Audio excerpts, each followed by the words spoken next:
जय हिंद, नमस्कार। मैं अंबर जैदी स्वागत करती हूँ आप सबका एक बार फिर से आज के इस खास कार्यक्रम में। दोस्तों, इंडिया अब 6th जनरेशन फाइटर जेट्स और next gen air combat capability की रेस में सिर्फ स्पेक्टेटर नहीं बल्कि एक कंटेंडर बनकर उतर रहा है। According to defense sources, India is actively exploring collaboration with France on 6th generation future combat air system, जिसको FCAS कहते हैं। एक ऐसा एडवांस एरियल वॉरफेयर प्लेटफॉर्म जिसमें आर्टिफिशियल इंटेलिजेंस, स्टेल्थ और अनमैन टीमिंग और साथ ही जो हाइपरसोनिक कनेक्टिविटी इंटीग्रेटेड होगा। और इंडिया की जो एरोस्पेस और डिफेंस सेक्टर के लिए ये एक ट्रांसफॉर्मेशनल लीप हम इसको कह सकते हैं और ये बहुत बड़ा लीप हो सकता है। पर इस रेस में सवाल उतने ही तेज और एम्बिशियस भी हैं और इन्हीं सवालों को आज हम आज इस चर्चा में शामिल करने वाले हैं। और इससे बात करने के लिए मेरे साथ मौजूद है उमेश जी। उमेश जी, बहुत स्वागत है आपका। जय हिंद, नमस्कार। जय सिया राम अंबर जी।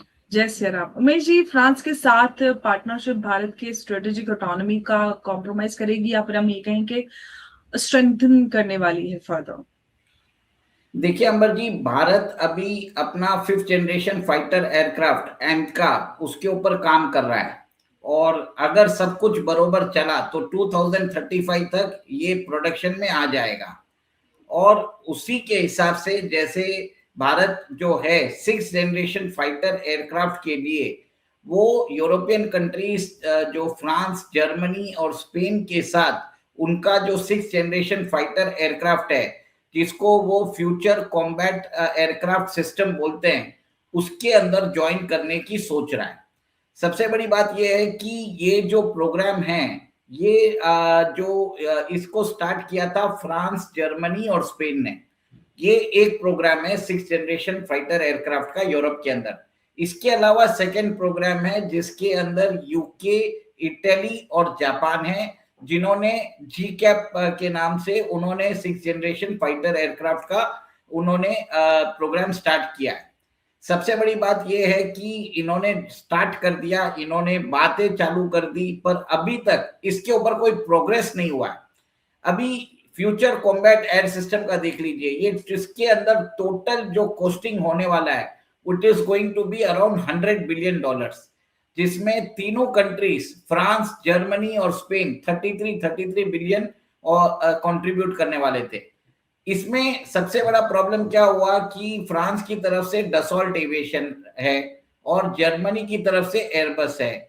दोनों चाहते हैं कि इसके अंदर जितनी भी टेक्नोलॉजी जो आएगी उसका प्रोप्राइटरी राइट्स उनके पास रहे।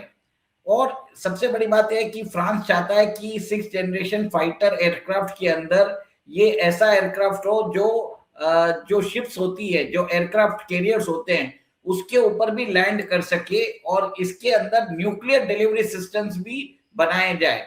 जबकि फ्रांस ये सिस्टम्स चाहता है और जर्मनी और स्पेन अपोज कर रहे हैं, क्योंकि पूरे यूरोपियन यूनियन में only one country apart from UK is having weapons, वो है फ्रांस।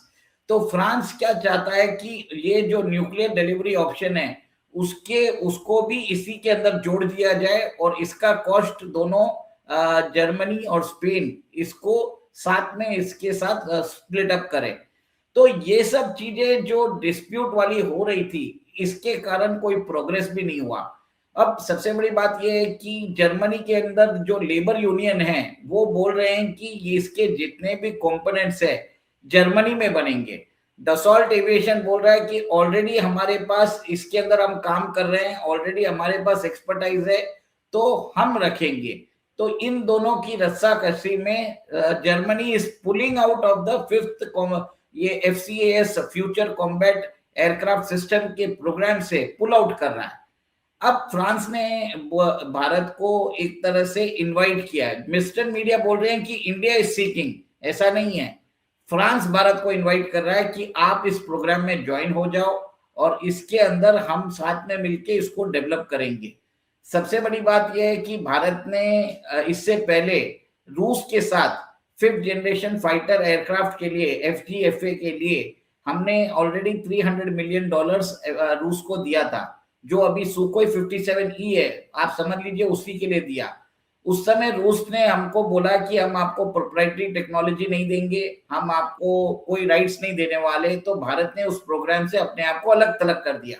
आज वही एयरक्राफ्ट के लिए रूस हमको टेक्नोलॉजी ऑफर करने को तैयार है, हमको लोकलाइजेशन, आईपी राइट्स, सब मेंटेनेंस, मतलब सब चीज देने को तैयार है।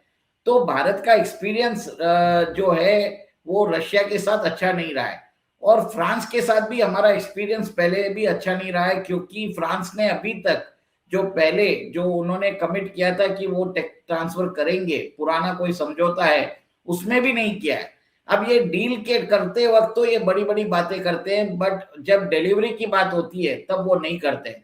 सेकेंड, आप ये देखिए कि $33 बिलियन जो है बहुत बड़ी अमाउंट है, और इसमें साथ में जुड़ना मतलब आप ये एक तरह से लॉक हो जाते हैं। फिर बाद में आपको आपका 4th जनरेशन फाइटर एयरक्राफ्ट जो एलसीए तेजस MK1 है, एलसीए तेजस MK2 है जो 4.5 है, और हमारा जो 5.5 जनरेशन एमका है, उसके ऊपर क्या फंड्स हम दे पाएंगे, ये सोचने वाली बात है सबसे। और एक चीज है, ये जो 6th जनरेशन फाइटर एयरक्राफ्ट है, इसके अंदर जैसे स्टेल्थ तो कैपेबिलिटी रहेगी, उसके साथ सैटेलाइट लिंक्ड जो सैटेलाइट लिंक्ड ये जो जितने भी प्लेन्स रहेंगे, it will be linked to the satellites, और ये एक तरह से मैन अनमैन्ड कॉम्बैट वॉरफेयर के लिए यूज किए जाएंगे।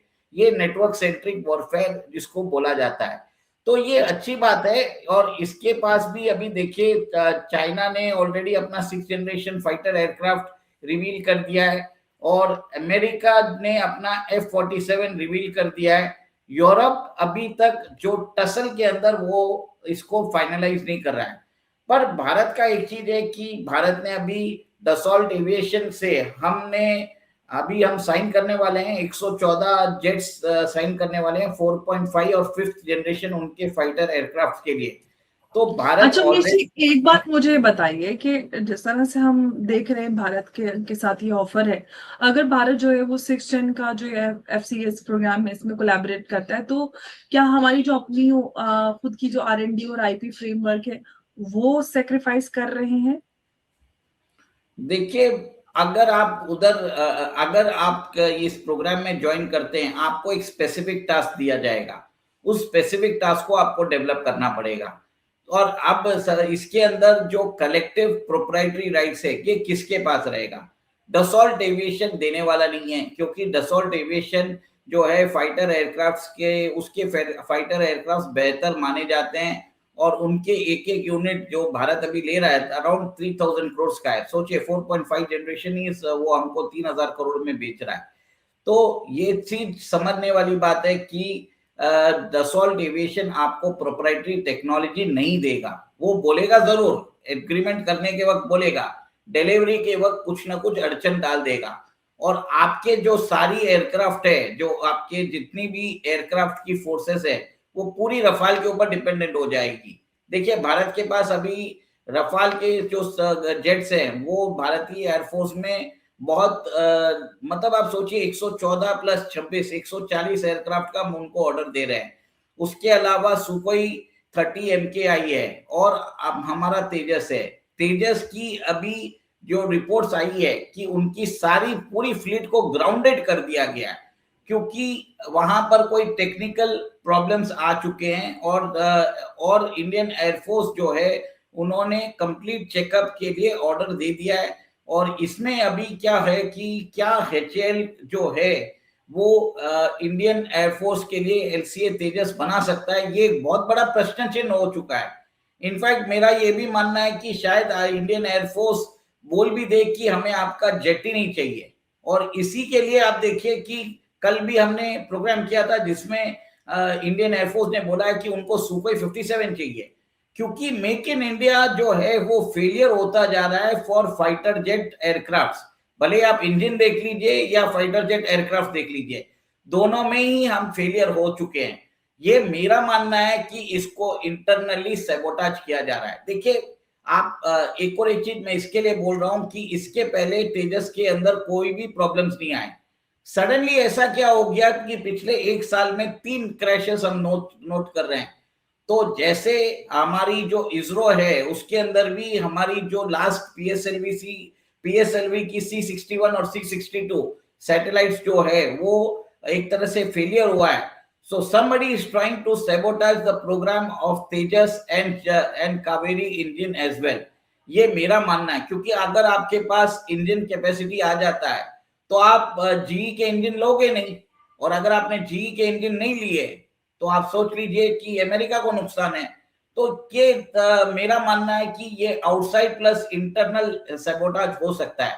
अब इंडियन एयरफोर्स के पास भी स्क्वाड्रन स्ट्रेंथ कम होती जा रही है, they can not depend on HAL।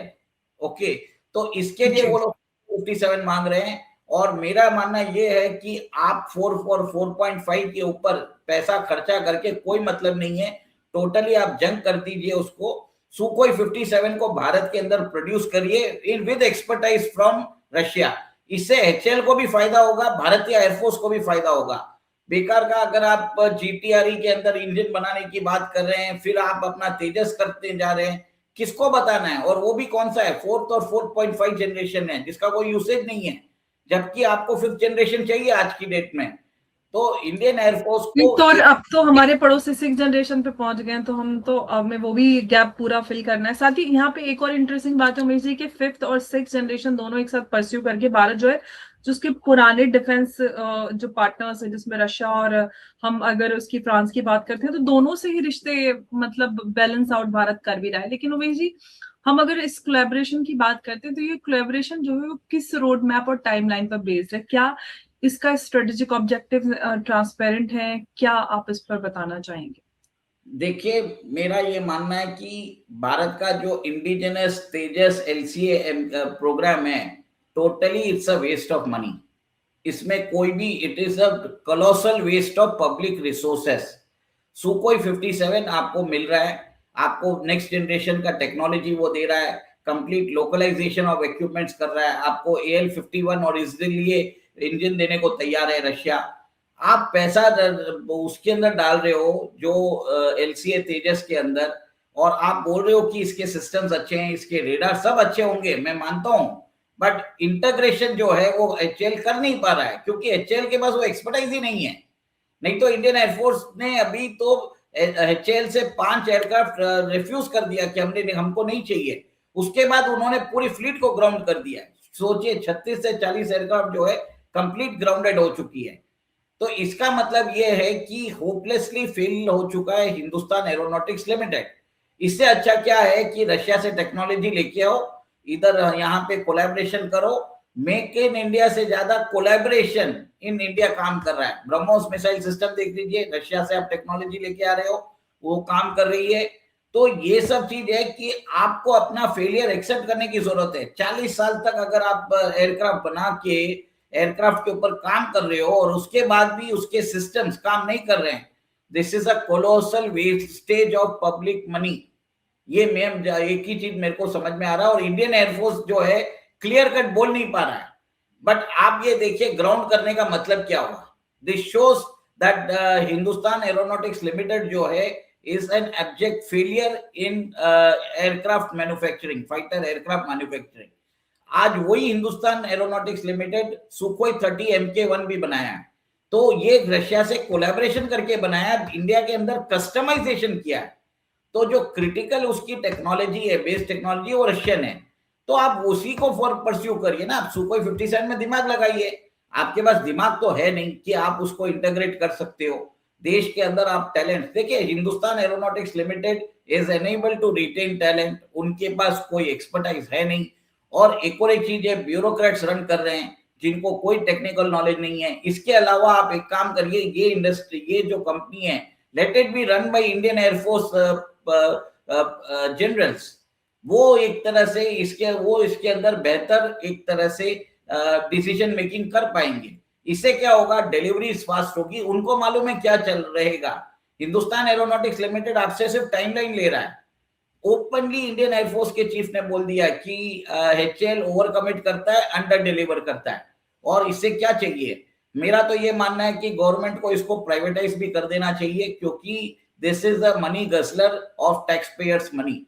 और Hindustan aeronautics limited is a complete failure। और मेरा ये मानना है कि India should not join the 6th generation fighter FCAS program, क्योंकि फ्रांस से ऐसे भी आपको कोई टेक्नोलॉजिकल ट्रांसफर मिलने वाला नहीं है। फ्रांस अच्छा, है। तो मुझे यही सवाल मैं आपसे पूछने भी वाली थी कि ये जो सबसे बड़ा यहाँ पे सवाल यही निकल कर आता है कि इंडिया की जो करंट डिफेंस बजट और कैपेबिलिटी गैप्स है, उसको देखते हुए क्या ये जो लीप है रियलिस्टिक है, या फिर हम इसको एक एस्पिरेशनल ख्वाब या फिर ड्रीम बोले? मैं तो बोलूंगा एस्पिरेशनल ख्वाब है, कुछ होने वाला नहीं है, क्योंकि डिफरेंट कंट्रीज रहेंगे। फ्रांस आपको टेक्नोलॉजिकल ट्रांसफर करने वाला नहीं है। फ्रांस को चाहिए, भारत चाहिए, क्योंकि भारत से उसको तगड़ा ऑर्डर मिलेगा, पर ऐसे ही हम नेगोशिएट कर लेंगे। अभी हमें जो है, we should try to get the best from Russia and France for the time being. उनके प्राइस के हिसाब से हमें जो चीज चाहिए उनसे खरीद लेनी चाहिए, क्योंकि our squadron strength is depleting. But future में आप ये करिए कि रशिया के साथ मिलिए, उनसे टेक्नोलॉजी लीजिए, और एमका के अंदर वो सुकोई 57 की टेक्नोलॉजी डिप्लॉय करिए, इंडिया के हिसाब से कस्टमाइज करिए और वो कर लीजिए। इसके अंदर आप नया इंजन डालोगे, नया चीज करोगे, this is not going to work with India. India के अंदर कोलैबोरेशन विद आउटसाइड पावर्स और collaboration with Russia and make in India, ये काम हो सकता है। मेक इन इंडिया काम नहीं कर सकता। This is my understanding of what is happening. मैं अपने दर्शकों को इसके लिए बता रहा हूं कि मैं बार बार एक जो है, we can not run away from truth. Hindustan aeronautics Limited is complete failure, और एक तरह से इसको प्राइवेटाइज करने में फायदा है। अगर नहीं भी प्राइवेटाइज करते हैं तो रशिया के साथ डील फाइनल करिए, और इस एलसीए तेजस MK1 और MK2 को बंद करिए, और कंप्लीटली सुकोई 57 और एमका के अंदर रिसोर्सेज डिप्लॉय करिए। मल्टीपल वेरिएंट्स रख के आपको कुछ मिलने वाला नहीं है। बिल्कुल। और आज हम जब बात करते हैं, जब पूरी दुनिया जो है AI एनेबल्ड और नेटवर्क्ड और मल्टी डोमेन बैटलफील्ड की तरफ बढ़ रही है, 6th जनरेशन FCS सिर्फ एक एयरक्राफ्ट नहीं बल्कि एक स्ट्रेटेजिक डॉक्ट्रिन का सिंबल है। फ्रांस के साथ जो कोलैबोरेशन है कि उसकी बात हमें सुनने में बड़ी एक्साइटिंग लगती है, पर वो एक्साइटमेंट तब तक मीनिंगफुल नहीं है जब तक भारत की जो इंडिजिनस टेक्नोलॉजी बेस है वो सॉलिड ना हो, और हम जो हमारी खुद की जो एवियोनिक्स है, engine, software, sensor, fusion, control, हम खुद उसको कर सकें। साथ ही जो हमारे पार्टनर्स हैं उनके साथ में स्ट्रेटेजिक इंटरेस्ट जो है वो अलाइन हो, और इस प्रोग्राम का जो क्लियर रोड मैप है, फंडिंग और जो पूरी टैलेंट पाइपलाइन है वो डिफाइंड है। और पूरा और सबसे बड़ा इम्पोर्टेंट सवाल ये है कि क्या भारत जो है वो इम्पोर्ट लेड एम्बिशन को इनोवेशन लेड पार्टनरशिप में कन्वर्ट कर पाएगा? क्या हम एक टेक्नोलॉजी पार्टनर बना पाएंगे या फिर टेक्नोलॉजी कंज्यूमर ही बने रहेंगे? अगर डिफेंस मॉडर्नाइजेशन का मतलब सिर्फ ग्लोबल टाइप्स ही बनकर रह गया तो हम अपने जो एरोस्पेस हमारी सॉवरेनिटी है उसको कहां पर छोड़कर जा रहे हैं, ये बहुत बड़ा सवाल है। और 6th जनरेशन हवाओं का फ्यूचर है, पर क्या इंडिया की नजर सिर्फ एयरक्राफ्ट पर है या उसके पीछे के स्ट्रेटेजिक पावर पर भी? बहुत बड़ा सवाल है। और उमेश जी, बहुत धन्यवाद आपका इस चर्चा में हमारे साथ जुड़ने के लिए। नमस्कार। जय हिंद, जय भारत। जय सिया राम। जय श्री राम। उमेश जी, बहुत धन्यवाद।